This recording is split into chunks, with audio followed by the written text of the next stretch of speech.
जादुई मछली। निसर्ग की सुंदरता से भरे एक तालाब के किनारे एक मछुआरा और उसकी पत्नी रहते थे।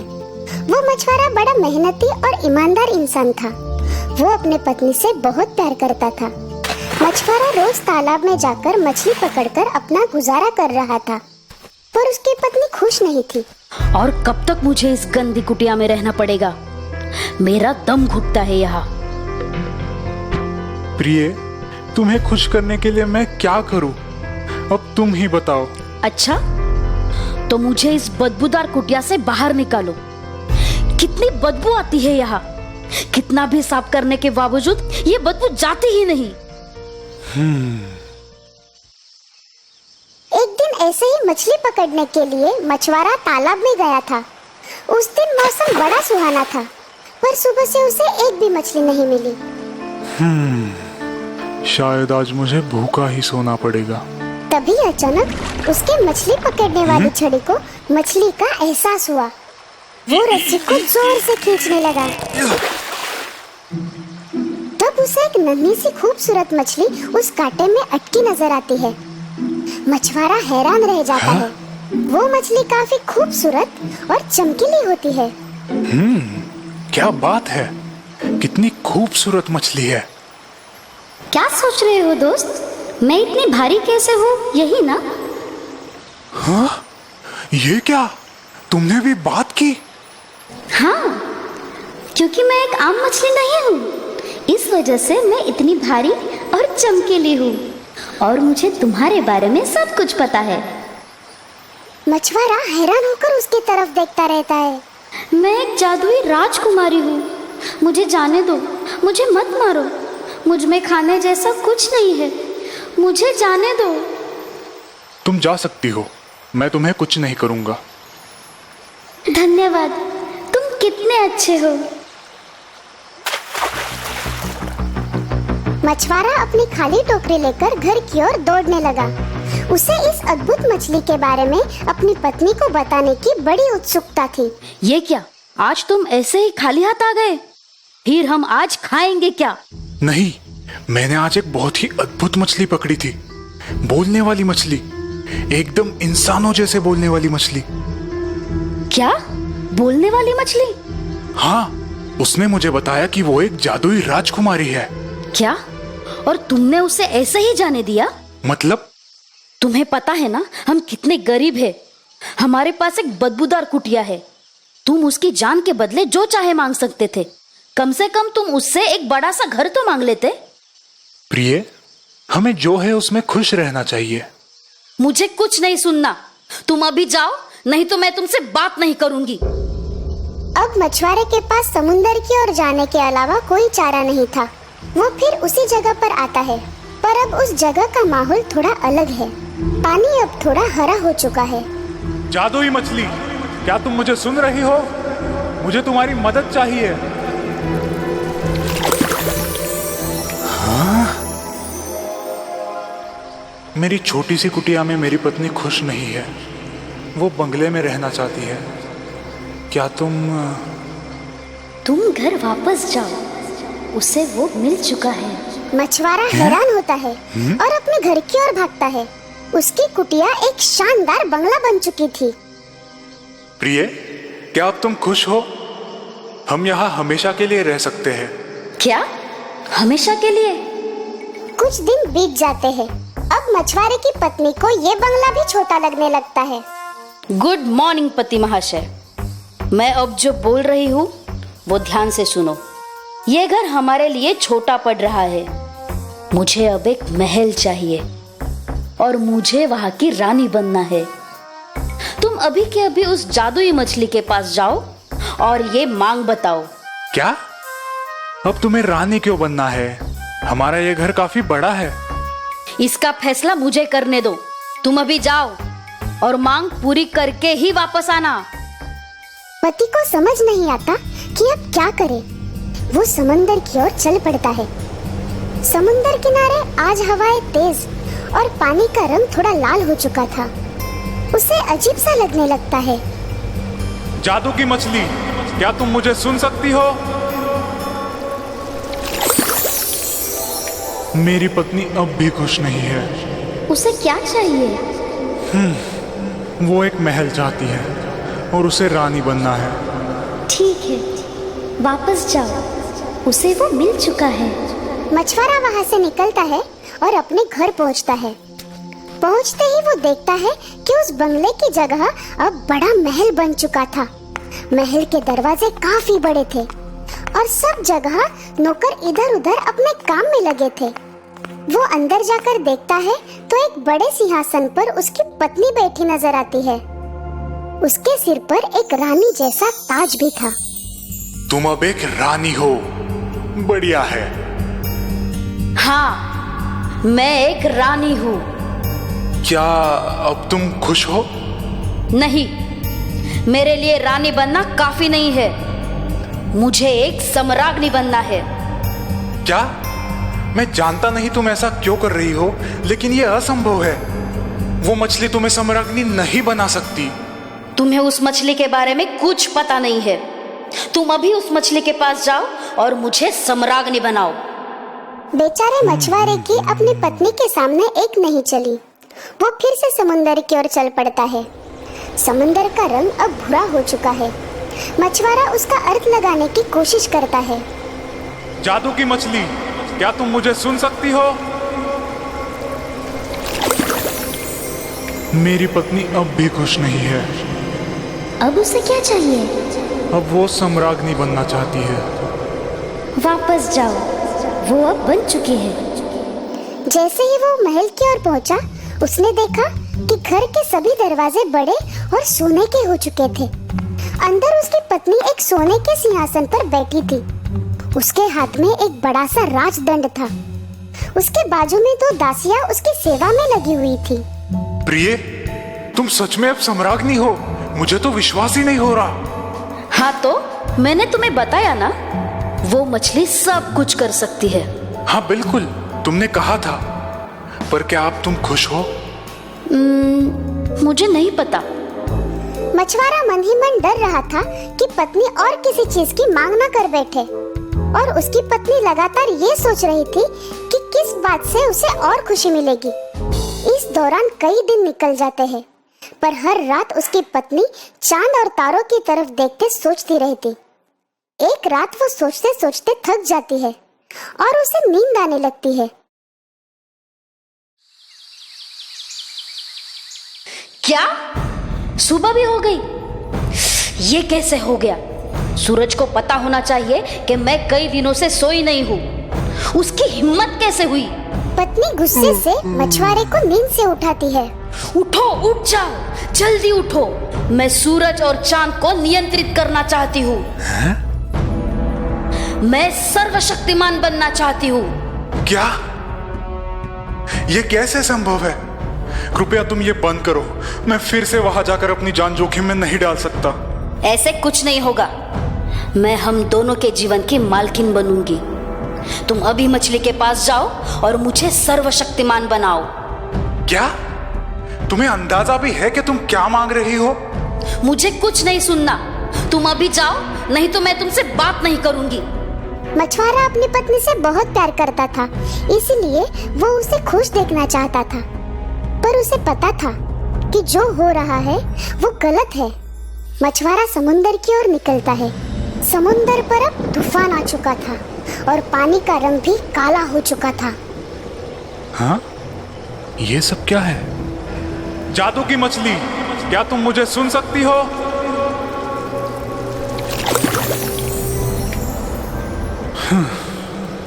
मुझे माफ करना, मेरी पत्नी अब भी खुश नहीं है। वो क्या चाहती है? अब वो सर्वशक्तिमान बनना चाहती है। वापस जाओ, वो ये पहले ही पा चुकी है।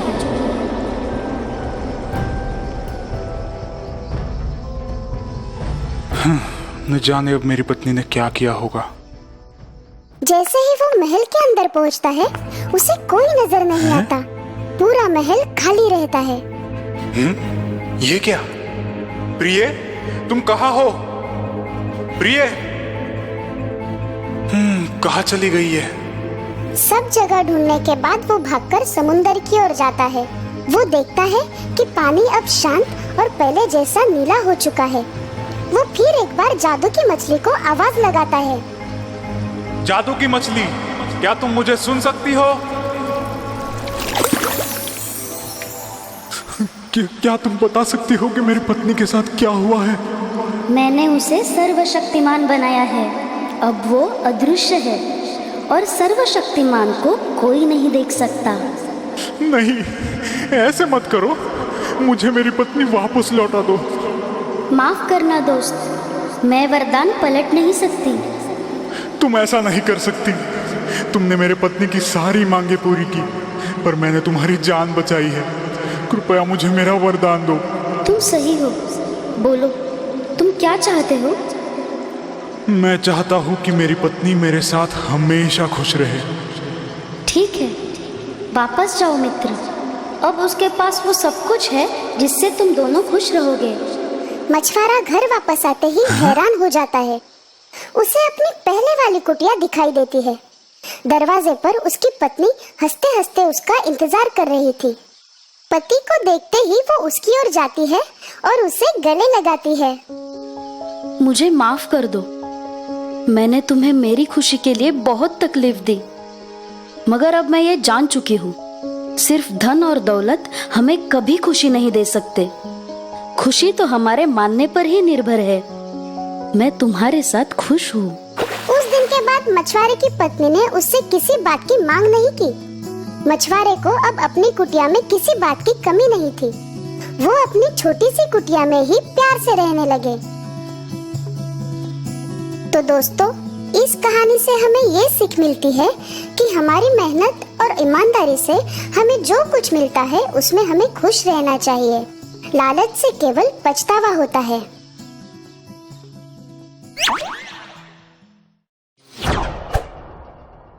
सोने का पंछी। कई वर्षों पहले एक राजा था जिसके राज्य में एक अनोखा सेब का पेड़ था। वो सबसे अलग इसलिए था क्योंकि उस पर सोने के सेब लगते थे।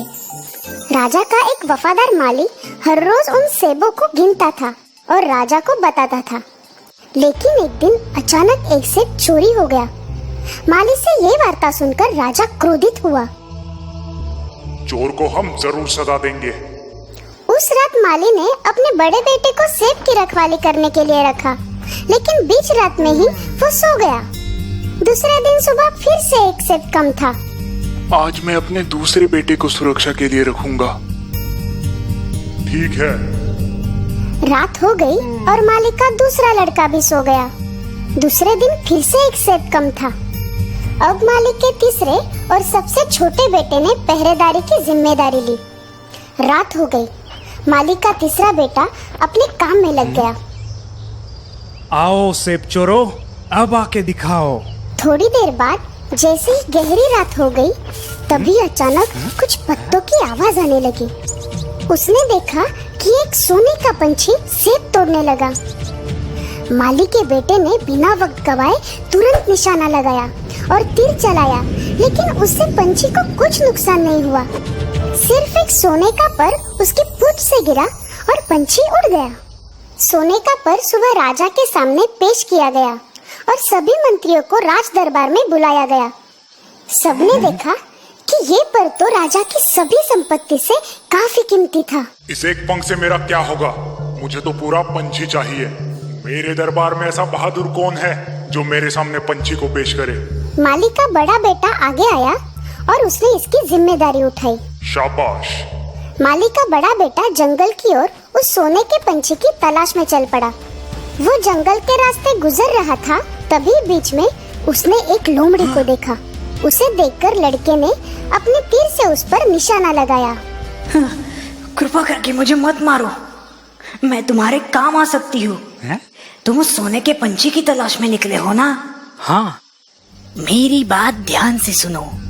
तुम यहाँ से सीधे चलते चलते शाम तक एक गांव में पहुँचोगे, जहाँ तुम्हें एक बहुत बड़ी और खूबसूरत हवेली दिखाई पड़ेगी और उसके ठीक सामने एक झोपड़ी दिखाई देगी।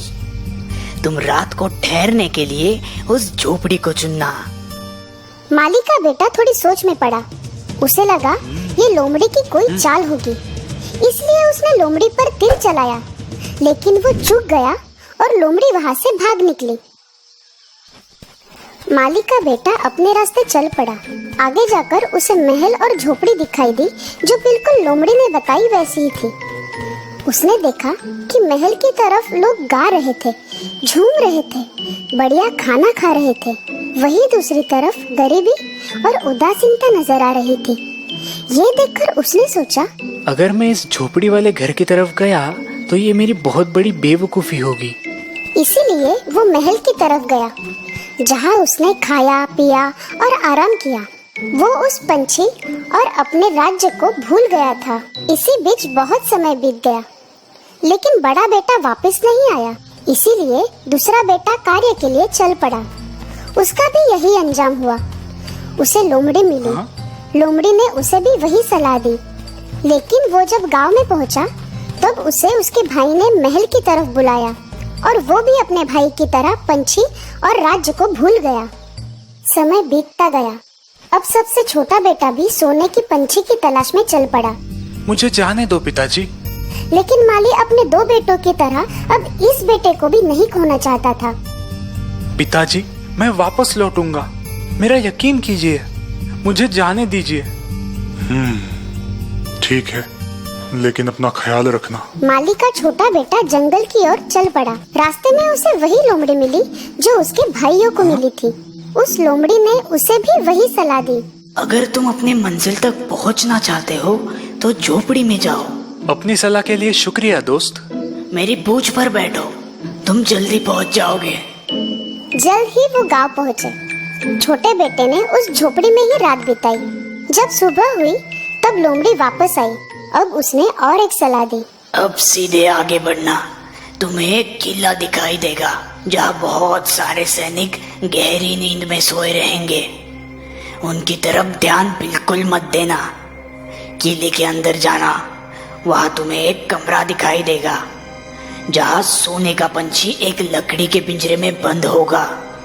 उसके ठीक सामने एक सोने का पिंजरा भी होगा, पर तुम उस पिंजरे को बदलने की कोशिश मत करना, वरना पछताओगे। लोमड़ी ने फिर एक बार अपनी पूंछ फैलाई और नौजवान लड़का उस पर सवार हो गया। दोनों किले के पास पहुंच गए। लड़का किले के अंदर गया, जहां उसे लोमड़ी ने कहा हुआ कमरा दिखाई दिया और वो सोने का पंछी भी। इस खूबसूरत पंछी को ऐसे लकड़ी के पिंजरे में रखना अच्छी बात नहीं है। जैसे ही लड़के ने पिंजरे को बदलने के लिए दरवाजा खोला, पंछी चीखने लगा और उसकी आवाज से सैनिकों की नींद उड़ गई। उस लड़के को कैदी बनाया गया। दूसरे दिन सुबह उसे दरबार में पेश किया गया। उसे वहाँ मौत की सजा सुनाई गई। मेरे सरकार, कृपा करके मुझ पे दया कीजिए। मैं तुम्हें एक ही शर्त पर छोड़ूंगा। जाओ, मेरे लिए वो सोने का घोड़ा ले आओ जो तूफान जैसे तेज दौड़ता है। तभी मैं तुम्हारी सजा माफ करूंगा और वो सोने का पंछी भी दे दूंगा।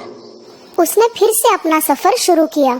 तब रास्ते में उसे उसकी दोस्त लोमड़ी मिली। तुमने देखा ना क्या हुआ मेरी सलाह ना मानने का नतीजा। तुम एक अच्छे लड़के हो, इसलिए उस सोने के घोड़े को ढूंढने में मैं तुम्हारी मदद करूंगी। तुम सीधे जाना, फिर तुम्हें एक किला नजर आएगा जहाँ वो घोड़ा अपने टेंट में खड़ा होगा। उसकी देखरेख करने वाला गहरी नींद में सो रहा होगा। घोड़े को चुपचाप वहाँ से छुड़ा लेना, पर उस पर पुराने चमड़े का सैडल डालना मत भूलना और उसके पास ही पड़ा सोने का सैडल बिल्कुल मत लेना। सब कुछ सही जा रहा था। घोड़े को देखकर लड़का बोला, मैं इसको सोने का सैडल दूंगा, इसका हक बनता है। जैसे ही लड़के ने सोने के सैडल को हाथ लगाया, उसकी देखरेख करने वाला जाग गया। रक्षक दौड़कर आए और उसे गिरफ्तार किया गया। अगले दिन फिर उसे मौत की सजा सुनाई गई और उसने फिर दया की भीख मांगी। तुम खूबसूरत राजकुमारी को मेरे सामने ले आए तो मैं तुम्हारी जान बख्श दूंगा। फिर तुम वो पंछी और घोड़ा अपने पास रख सकते हो। लड़का अपनी राह चल पड़ा। उसे फिर लोमड़ी मिली। अगर तुमने मेरी बात मानी होती तो तुम्हारे पास पंछी के साथ साथ घोड़ा भी होता। मैं तुम्हारी फिर से मदद करूंगी। यहाँ से आगे जाकर तुम किले में पहुंच जाओगे। वहाँ तुम्हें राजकुमारी मिलेगी, उसके हाथ को थाम लेना मध्य रात्रि को राजकुमारी नहाने जाती है, तब वो तुम्हें रास्ता बताएगी। पर ध्यान रहे, तुम उसे माँ बाप के पास विदाई देने मत जाने देना। लोमड़ी और लड़का किले के पास पहुंच गए। लोमड़ी ने जैसे कहा था, लड़के ने ठीक वैसे ही किया। मध्य रात्रि को राजकुमारी के साथ निकला, लेकिन निकलते निकलते लड़की ने रोते हुए कहा कि वो अपने पिता से मिलना चाहती है। आखिर लड़के ने उसकी बात मान ली, लेकिन जैसे ही वो अपने पिता से मिलने आई, लड़के को फिर से बंदी बनाया गया। तुम मेरी बेटी को तब तक नहीं ले जा सकते जब तक तुम सामने वाले पहाड़ को 8 दिन में तोड़कर नहीं हटा दे। वो पहाड़ इतना विशाल था कि वो अकेले ये काम नहीं कर सकता था। 7 दिन होने के बाद भी वो पहाड़ का कुछ ही हिस्सा तोड़ पाया। निराश होकर वो बैठा ही था, तभी अचानक उसकी दोस्त लोमड़ी वहाँ पर आ गई। तुम सो जाओ, मैं ये तुम्हारा काम कर देती हूँ। और सुबह होते ही पहाड़ गायब था। राजा ने खुश होकर उसे अपनी बेटी सौंप दी। नौजवान और राजकुमारी वहाँ से चल पड़े। रास्ते में उसकी मुलाकात फिर लोमड़ी से हुई। अब तुम तीनों को ले जा सकते हो, राजकुमारी, घोड़ा और पंछी भी। सच? पर कैसे? ध्यान से सुनो, तुम राजा के पास जाओ और उसे राजकुमारी दे दो। वो बहुत खुश होगा। फिर तुम घोड़े पर सवार होना और उनसे विदा लेना। राजकुमारी से आखिर में हाथ मिलाना और तभी झट से उस घोड़े पर बैठना और जितना तेज हो सके वहां से निकलना। उसके बाद दूसरे किले में जाना जहां पंछी है। मैं राजकुमारी के साथ बाहर रुकूंगी। तुम घोड़े को दयालु राजा को दिखाना, फिर वो पंछी को बाहर ले आएगा। उससे पंछी देखने के लिए मांगना। जैसे ही तुम्हारे हाथ में पंछी आएगा, तुम वहां से निकल जाना। जैसे लोमड़ी ने कहा, सब कुछ वैसे ही हुआ। तुम्हारा शुक्रिया मेरी प्यारी दोस्त। तुम्हारे बिना मैं कुछ नहीं कर पाता। बोलो, मैं तुम्हारे लिए क्या कर सकता हूँ? ऐसी बात है तो मुझे खत्म कर दो। क्या? मैं ऐसा नहीं कर सकता। तुम मेरी दोस्त हो। ठीक है, जैसी तुम्हारी मर्जी। लेकिन मैं तुम्हें एक सलाह देती हूँ। 2 बातों को हमेशा याद रखना। वापस लौटते वक्त किसी की भी मदद मत करना और फिरौती मत देना। और याद रहे, नदी के किनारे बिल्कुल मत बैठना। वो राजकुमारी के साथ सवारी करते हुए उस गांव में पहुंचा जहां उसके दोनों भाई थे। वहां 2 आदमियों को फांसी होने वाली थी। उसने देखा कि वो 2 आदमी उसके भाई थे जो अब चोर बन गए थे। रुको, मेरे सारे पैसे ले लो, पर मेरे भाइयों को छोड़ दो। अपने भाइयों को छुड़ाने के बाद वो सभी जंगल से जा रहे थे। तभी दोनों भाइयों ने नदी के किनारे बैठकर कुछ खाने की सोची। इसी दौरान छोटा भाई लोमड़ी की सलाह भूल गया और इससे पहले कि वो कुछ सोचता, उसके दोनों भाइयों ने उसे नदी में ढकेल दिया। फिर राजकुमारी, घोड़ा और पंछी के साथ वो अपने राज्य के राजा के पास पहुंच गए। महाराज की जय हो। महाराज, हम सोने के पंछी को ले आए हैं। हमने हमारी मेहनत से उसे जीता है। फिर शाही जश्न की तैयारी की गई, लेकिन इस बार घोड़े ने कुछ नहीं खाया, पंछी ने गाना नहीं गाया और राजकुमारी तो रोने लगी। छोटा बेटा नदी में गिर गया था, लेकिन किस्मत से नदी सूखी थी। लेकिन नदी का किनारा इतना सीधा था कि वो ऊपर नहीं आ पा रहा था। तभी उसकी दोस्त लोमड़ी फिर से वहां आ गई। अगर तुमने मेरी बात याद रखी होती तो आज ये हालत नहीं होती। फिर भी तुम मेरे दोस्त हो, मैं तुम्हें यहाँ नहीं छोड़ सकती, इसलिए मेरी पूंछ जल्दी से कस के पकड़ो। तुम्हारे भाइयों ने तुम्हारे लिए पहरेदार रखे हैं, वो तुम्हें देखते ही मार देंगे। फिर लड़के ने एक गरीब आदमी का वेश धारण किया और राजा के दरबार में पहुंच गया। जैसे ही घोड़े ने उसे देखा, उसने खाना शुरू किया, पंछी ने गाना शुरू किया, राजकुमारी ने रोना बंद किया। फिर वो राजा के पास गया और पूरी हकीकत बता दी। उन दोनों भाइयों को सजा दी गई और छोटे बेटे को राजकुमारी वापस मिल गई। जब राजा का देहांत हो गया, तब माली के छोटे लड़के को राज्य का राजा बनाया गया। कुछ दिन गुजर जाने के बाद एक दिन वो जंगल की ओर गया। वहाँ उसे उसकी दोस्त लोमड़ी मिली। उसने फिर लड़के से गुजारिश की कि वो उसे खत्म करे। मेरे प्यारे दोस्त, मुझ पर कृपा करो और मुझे खत्म करो। मुझे मुक्ति दिला दो। छोटे बेटे ने दुखी मन से हाँ कर दिया। जैसे ही लोमड़ी की मौत हुई, वो एक आदमी में बदल गई। वो आदमी और कोई नहीं बल्कि राजकुमारी का भाई था, जो पिछले कई सालों से गुम था। तो दोस्तों, इस कहानी से हमें ये सीख मिलती है कि मंजिल की ओर बढ़ते हुए रास्ते में कई कठिनाइयाँ आती है, पर हमें पूरी लगन से चलते रहना चाहिए, अन्यथा हम अपनी राह से भटक सकते हैं।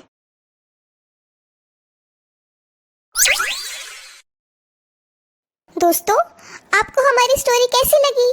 हमें कमेंट करके जरूर बताइए। इस स्टोरी को लाइक और शेयर करें और हाँ, हमारे चैनल को सब्सक्राइब करना ना भूलें। Thank you.